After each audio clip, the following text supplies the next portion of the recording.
Welcome to Luca is a billionaire, where the only thing I invest in is your answers. You have what you need. Start now. First, confirm Mac OS version and select a short MP4 or HEV clip. Shorter files perform better. Once chosen, open QuickTime to trim to the desired length because a tight clip reduces CPU load. Make sure you install a reliable helper app that supports live wallpapers. This is necessary since Finder won't set video as desktop directly. I'll show why trimming and the helper app matter for battery and smooth playback. Now import the trimmed MP4 into your chosen helper app. You'll want to mute the audio unless needed, because sound plays system-wide otherwise.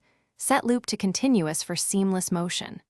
Once imported, pick the playback speed and resolution. Keep it to 1080p or 1440p for balance between look and CPU use.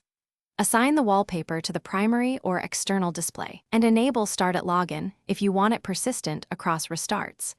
This ensures consistent behavior. Apply the live wallpaper and observe behavior for a minute. If you notice stutter or battery drain, open Activity Monitor to find which process uses CPU or GPU. Once identified, reduce resolution or clip length and enable hardware decoding in the helper app to offload work to the GPU.